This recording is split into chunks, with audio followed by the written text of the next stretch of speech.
What's up, everybody? It's Marcus D'Angelo, and we are here for a Golden Era Network exclusive. And I'm talking to none other than a famed writer. I think that we can say famed at this point. You've certainly reached that status. And a guy that has really gotten a lot of respect from a lot of really prominent figures in professional wrestling. He's working on a new project. I'm talking to Guy Evans today. Guy, thank you so much for joining us. Oh, you're very welcome. It's great to be here, Marcus.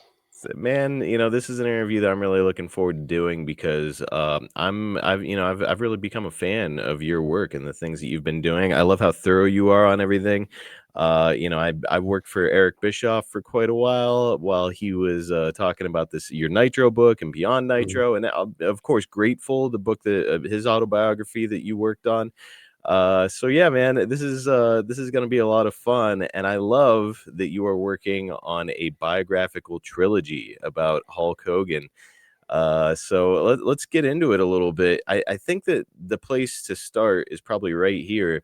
Hulk Hogan is obviously one of the most prolific figures in the history of professional wrestling, and his story has been explored in a number of different formats. Guy, I'll put you on the hot seat a little bit. What sets your project apart from the others that are out there? Well, first of all, thank you for the kind words on the other books, and certainly appreciate that coming from you. And great to see everything that you've done recently in the wrestling business. Thank you. But I would say, in regards to your question, one thing that's quite interesting is if you really look at it, even though Hulk's story has been told in a variety of forms, as you said.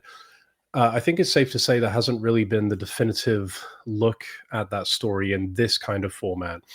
What I have proposed, and what indeed is going to happen now, because fortunately we got our Kickstarter funded in 48 hours because of the amazing support of our backers, is a trilogy of books looking at the life and times of Terry Bollea, aka Hulk Hogan. So what you're going to see in this project is 3 volumes. I would imagine we're talking probably similar size and scope as compared to Nitro and Beyond Nitro. So if people can go back and remember what those books look like, you're talking probably 500 or 600 pages in each. And what I've kind of got in mind is utilizing a distinct time frame for each of those books. So of course one is going to pick up where the last one left off, and I think again, it's safe to say that nothing like that has been done in regards to Hulk's story, but also just in the genre of wrestling books. To my knowledge, I don't think there's been a biographical trilogy, although there may have, but I'm not aware of it.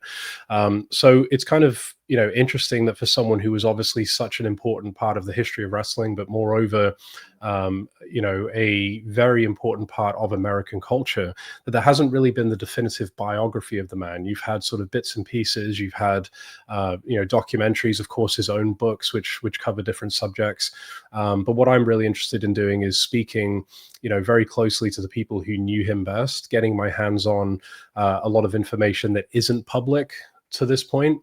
And I think already with what I have to date, I'm quite confident in saying that this is going to go, above and beyond some of those other things that you mentioned. So, even though it does appear on the surface to be a story that I think we all kind of have an awareness of, and we sort of have the main beats of that story in mind, I'm really excited to dig into it and bring to light a lot of new information as well. And, fortunately, that's what people have kind of perceived my books to do, is to take things that, may appear to be well covered already, but actually go, a few steps beyond that. So, again, at this point, we're talking about something that is going to happen. If a few weeks ago when we launched the Kickstarter, it was an idea, it was a proposal, but we funded in 48 hours. And as we're speaking, we have about a week left in the campaign, and there's still time for people to get involved. You're pre-ordering the books at a discounted rate, so there's an inherent benefit of supporting the campaign there. And you're also getting access to all of these extras, these rare bonuses that we're going to be giving to backers of the campaign as well. So it's a win-win in terms of getting involved with the campaign. Man, really cool. And yeah, guys, if you've not supported it yet, please go out of your way to do that. Right above Guy there, you can see a QR code, and that is for the Kickstarter. So use that QR code, get over there, and lend your support to this great project. You know, I mentioned it before. One of the things that I really like about you and your work is kind of taking things a step beyond and taking a little bit of a deeper look into things below just surface level, which is something I pride myself Mhm. on doing on the podcasts that I do. You know, I've done podcasts with Ted DiBiase, Jake Roberts, Jim Duggan, and a lot of people tend to ask them all the same questions when they do their Right. radio interviews. So I like to see, like, well, Jake, what was happening to you in 1981 when you were in the Mid-Atlantic territory? So I say all that to say, you know, I know that you've put a lot of work and research into what you're doing right now. Can you give us a little bit of insight as to the interviews that you've conducted for this project? Yeah, I mean, I've done some done a few interviews and some sort of rudimentary research to this point. I mean, this was a project that I started actually prior to Hulk's death. I started thinking about and sort of assembling what I had already. And being situated in Tampa, I'm kind of quite well located to get in touch with a lot of people who spent a lot of time with Hulk and knew him and so forth. But I kind of hit the brakes, after his passing, after seeing the response to his death first and foremost, and also having got a lot of correspondence from readers saying, "Have you thought about doing something about Hulk Hogan? You should really, explore doing a biographical project of some kind." So I kind of hit the brakes there and said, if this is something that I'm going to take on, I don't think I'm doing this story justice to try to pack everything into one volume. This is, if ever there was a story in wrestling that deserved a multi-volume treatment, it would be Hulk Hogan, for good reasons and indeed bad reasons. And if you look at the genre of biography more generally, it's not altogether uncommon for a major historical figure to receive this kind of treatment, where you're taking certain time periods of their life and exploring that story over a series of books. And it's something that I'd always wanted to do in wrestling as well, after the success of the Nitro book and everything that followed. One of the things that I haven't done to this point is a biography. I've done these sort of very sweeping, almost historical texts about a large subject. I've worked with Eric Bischoff and David Penzer on their autobiographies, but I haven't done, a biography. So that was kind of my thinking going in. And like I said, I am kind of keeping those interviews a little bit close to my chest at the moment, because I would rather, people get the books and be pleasantly surprised and be, encountering a lot of this information for the first time when they read it, as opposed to me, coming out and saying it now. My style is, I'm not the type that's going to sort of be providing updates as we go on all of the interviews that I'm doing. I will certainly be providing a lot of updates on the progress of the project and where we are as far as time frame goes and scheduling and so forth. But when it comes to those key interviews and those details, that's something that I would like the readers to encounter for the first time. But I suppose, to answer your question, it's something that already had started previously in the year, and now that we actually have the project funded, I'm going to be able to really accelerate that process at a very rapid rate. So I won't ask you to reveal any of the figures that you've had interviews with, but I'll ask it this way: are you doing video interviews much like you and I are doing right now, or is it primarily audio? Well, what I try to do, if possible, Marcus, and this is not always possible, is I try to sit down and meet people and spend time with them on a one-to-one basis. Mm. That was my approach, in doing the Nitro book whenever I could. Of course, if you're speaking to someone who's thousands of miles away on a completely different, coast, on a different side of the country, that's not always possible. But again, being located where I am, I'm quite fortunate to have access to a lot of people who did know Hulk quite well. But failing that, if I'm not able to speak across from them, it's you, as you know from conducting interviews, it's typically based around what's most beneficial for the person that you're speaking to. So some people want to talk on the phone, some people say, look, we can't meet in person, but I'd love to get on a Zoom with you and just kind of put a face to the name, which of course you have to respect that. So it takes all kind of forms. And a lot of times what happens is you have a good initial contact with someone and you sort of say, okay, let's stay in touch, let's talk again. And from there, it may take, a variety of forms in terms of phone calls, emails, text messages. That's something that's not uncommon when you get into a project of this kind either. So I suppose, my approach is to try to maximize that human connection as much as I possibly can. But for various reasons, that's not always possible. And sometimes people don't want that either. They're more comfortable to kind of keep things, on the level of speaking over the phone. So you just kind of work around the parameters of whatever that person is comfortable with. But already, I've had the good fortune of sitting down with quite a few people, and I think as we get into the new year, I'll be doing a lot more of that. Man, fantastic. And it does make me wonder, you said that you had started this project before the untimely passing of Terry Bollea. Did you have the opportunity to meet or sit down with Hulk?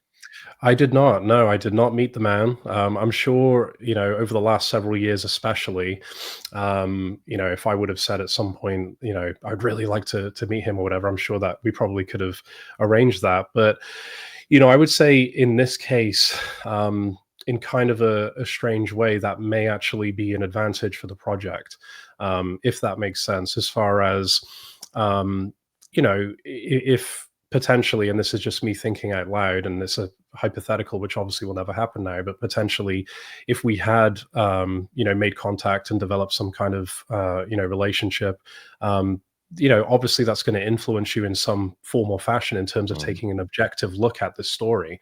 So while, Terry Bollea, the man himself, while I, of course, full of respect for his achievements and what he did in the wrestling business and the entertainment business. I mean, obviously there's a lot of negativity that came about in the last 10 or 15 years of his life, and certainly the book is not going to shy away from that.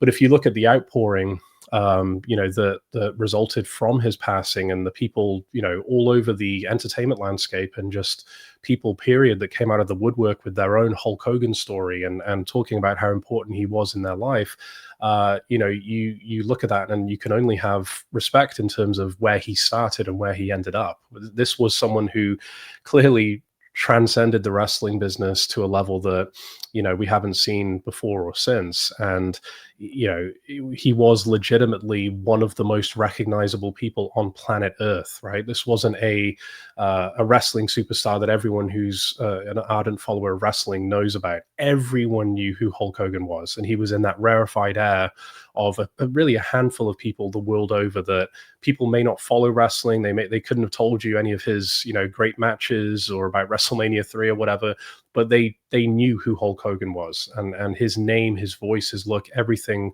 was as recognizable as a human being really can be. So I say all that to say that clearly I have a lot of respect for that, and a lot of regard for what he was able to achieve. But on a personal level, I would have to say, just being completely honest, I don't feel an attachment to the person necessarily, because, as you mentioned, I didn't get a chance to meet him, didn't spend any time with him. Perhaps it would have been different if that had occurred.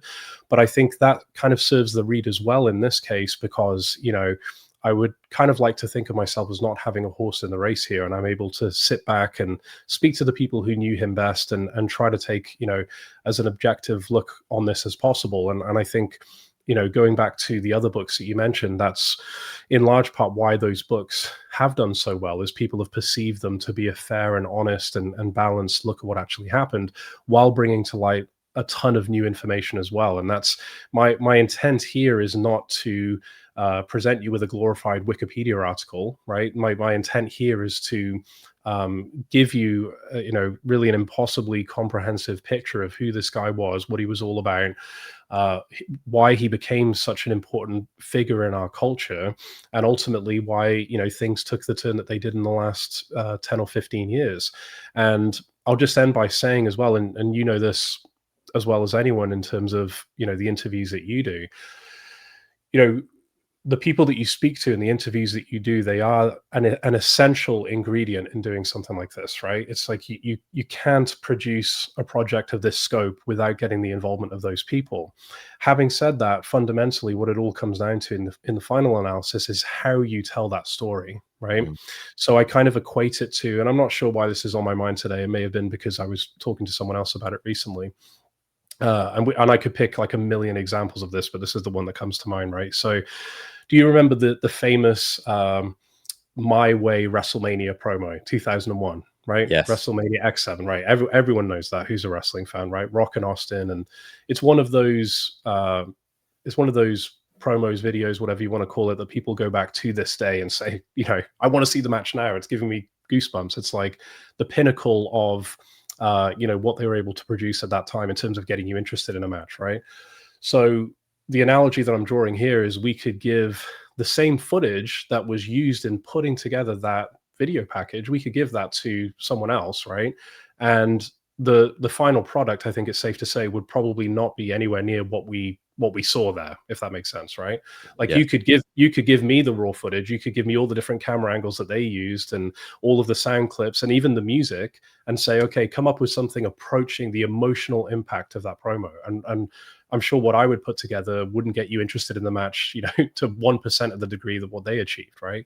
So I kind of look at this process in the same way. I don't look at it as this is my take on Hulk Hogan and this is my series of books about Hulk Hogan.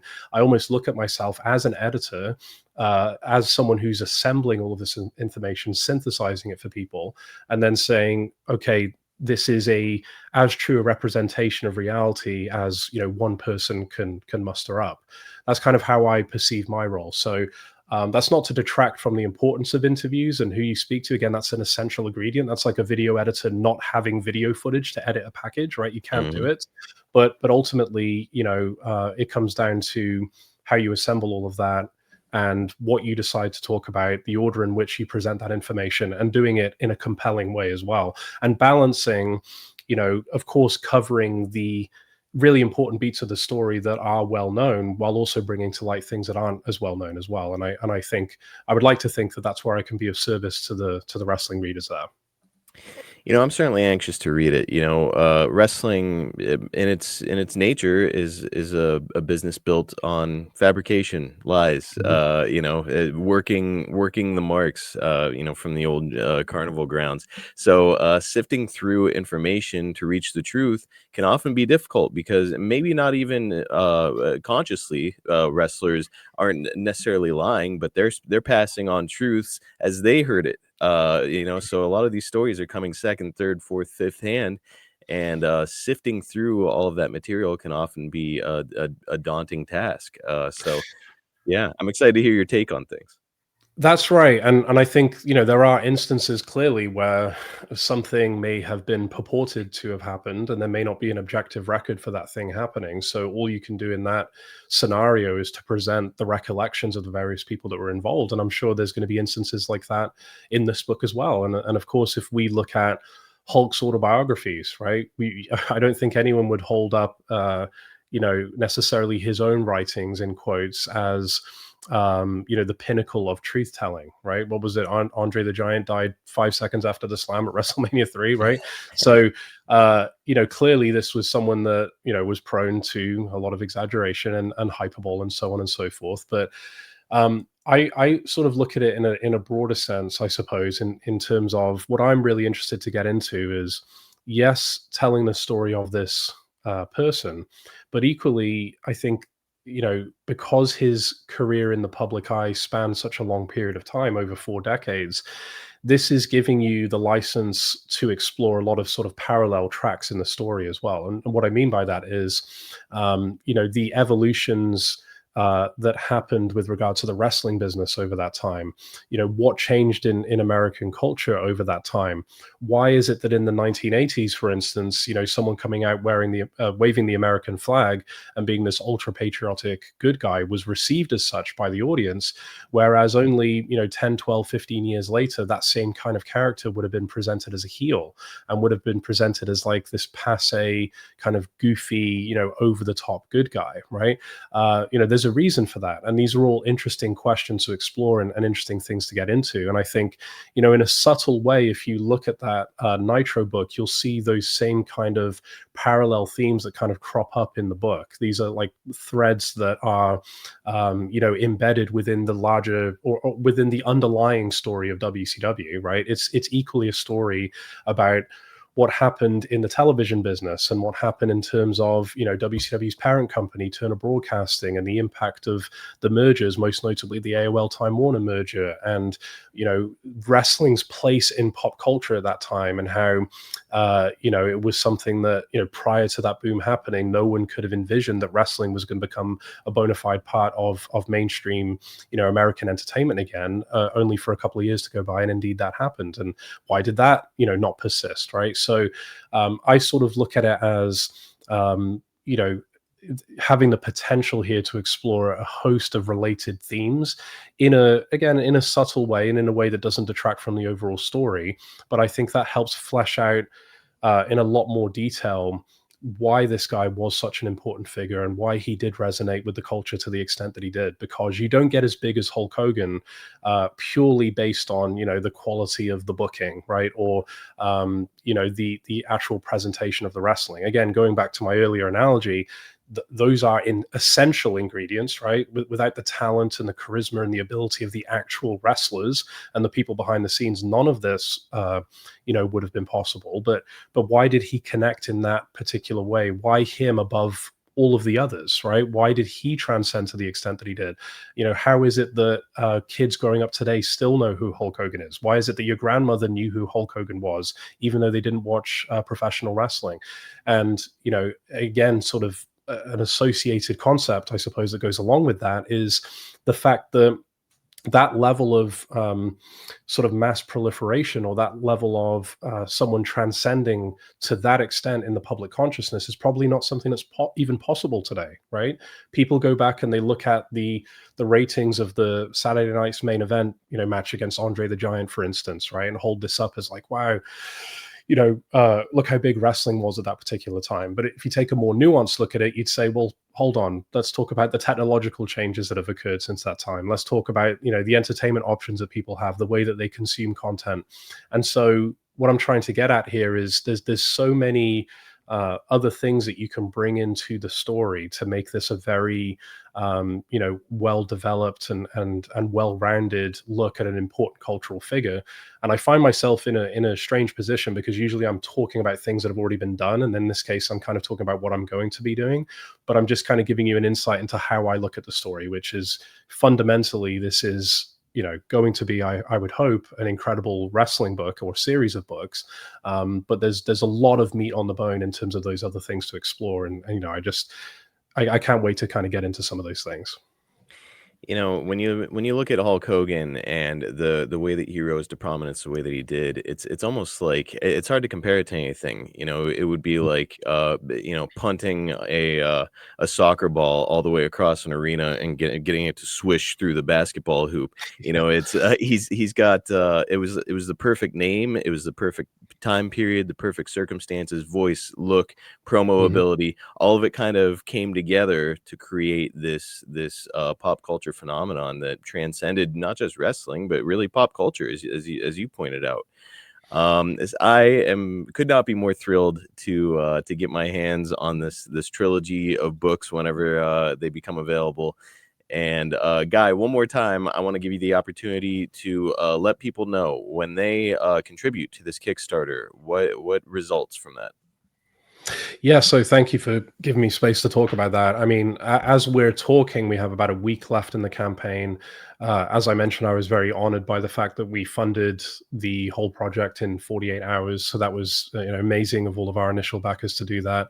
And indeed, a lot of other people have come on board since then. So I suppose the benefit to you, obviously, as the reader, is again, you're pre-ordering the books at a discounted rate relative to what they'll be selling at retail when the books come out. So you're kind of doing your future self a favor in that regard. And you're also getting access to a lot of bonus materials that we'll be distributing at the end of the campaign as well, and a lot of the stretch goal bonuses that we've posted, which are exclusive to the people who back the campaign.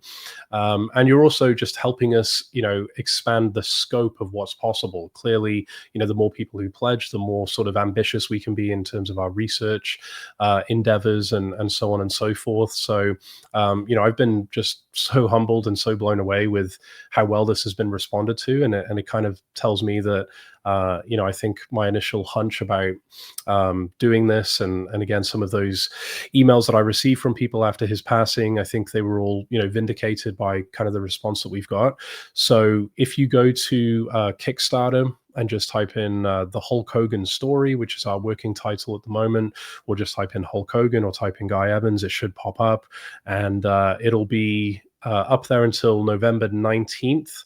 I think at 10 p.m. Eastern is the official end of the campaign. So you do have about a week left, and would be honored to have as many people's support as possible. And I think, it's going to be something really fun for people to track post campaign as well, in terms of the progress updates that we put out, and how things are going. But I think I would just encourage people to envision, again, if we go back to Nitro, Beyond Nitro, you're probably talking about 3 books of that kind of scope. So it's going to be a massive undertaking, but thankfully with everyone's support now, it's going to be possible, and I'm really happy about that.